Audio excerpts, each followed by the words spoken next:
रायवाला के गौरी माफी निवासी डॉक्टर प्रवीण प्रकाश ने अधिवक्ता संजीव वर्मा पर गंभीर आरोप लगाए हैं। उनका दावा है कि अधिवक्ता ने न केवल उनसे 10 लाख रुपए हड़प लिए बल्कि 3 महीने तक उन्हें जबरन अपने घर में भी रखा और मानसिक यातनाएं दी। चिकित्सक ने इस मामले में फरवरी 2024 में मुकदमा भी दर्ज कराया था, लेकिन 16 महीने बीतने के बाद भी पुलिस ने चार्जशीट दाखिल नहीं की है। दिल्ली रोड स्थित एक कार्यालय में पत्रकारों से बातचीत करते हुए डॉक्टर प्रवीण प्रकाश ने बताया कि वे पूर्व में दिल्ली स्थित अपोलो अस्पताल में 15 वर्षों तक सेवाएं दे चुके हैं और फिलहाल रायवाला में एक रिसर्च स्टेशन संचालित कर रहे हैं। डॉक्टर के अनुसार गाँव की जमीन को लेकर उनके पारिवारिक विवाद की जानकारी मिलने पर अधिवक्ता संजीव वर्मा ने उनसे संपर्क किया और केस में मदद करने का प्रस्ताव दिया। उन्होंने भरोसा दिलाया कि जमीन विवाद के चलते उन्हें खतरा हो सकता है, इसलिए कुछ समय उनके घर पर रहे, लेकिन डॉक्टर का दावा है कि इसके बाद अधिवक्ता ने उन्हें उनकी इच्छा के विरुद्ध 3 महीने तक जबरन अपने घर पर रखा और नैनीताल व लखनऊ भी साथ ले गए। इस दौरान उनसे 10 लाख रुपए भी लिए गए और इस लेन देन की नोटरी कराई गई। डॉक्टर का आरोप है कि बाद में अधिवक्ता ने उन्हें अपने घर से निकाल दिया और गाड़ी की चाबी, चेकबुक समेत कई जरूरी सामान भी अपने पास रख लिए।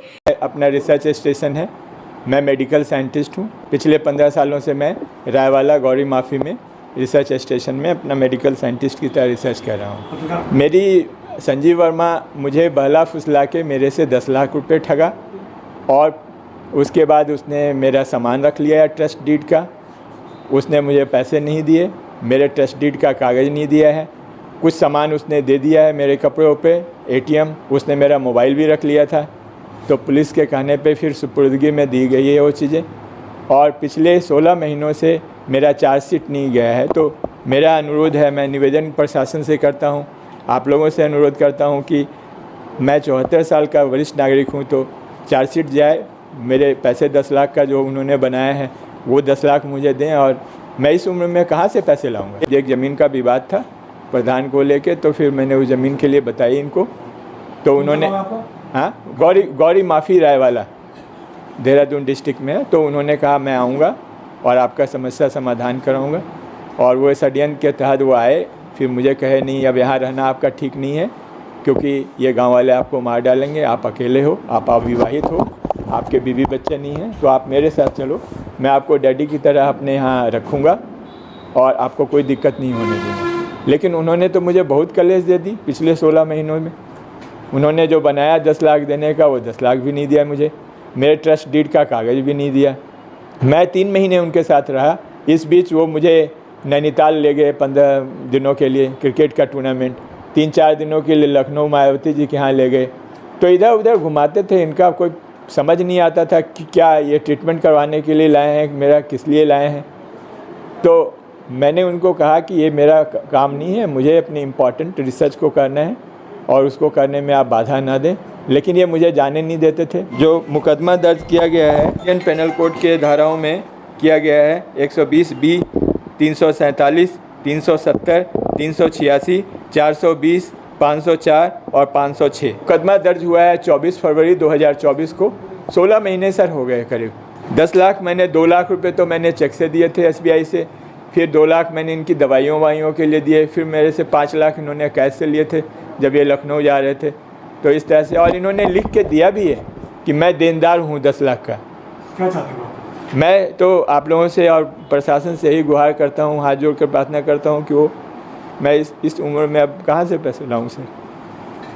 देखो, जो कह रहा है कि शहर का यदि कोई आदमी कहता है कि वो लोग कौन हैं या वो जिसने प्रेस वार्ता करी वो कौन है, वे सब लोगों का मेरे यहाँ आना जाना था और वो पूरे शहर में घूमता था, तो ये तो कोई कह ही नहीं सकता कौन था। एक बेसहारा अकेला आदमी मुझे दिखाई दिया था, उसने मुझे बुलाया था। सबसे पहले मुलाकात रायवाला थाने में हुई थी और वहाँ पे एक जज साहब थे, उनका भाई था धीरज, जो पार्षद था 1 नंबर वार्ड का, और दूसरा जो है एक ललित था। हम जो है एक पत्रकार रबोला जी है, उनके फादर की 13 में थे। पहला फ़ोन मेरा पास उसका जब ही आया और वहीं से हम कोतवाली में होके हम लेट हो गए तो रायवाला थाने में पहुंच गए थे और वहाँ पे ही मैंने पुलिस के भेजा उसके, जहाँ प्लॉट पे कब्जा हो रहा था, तो वो जो है वो रुक गया था।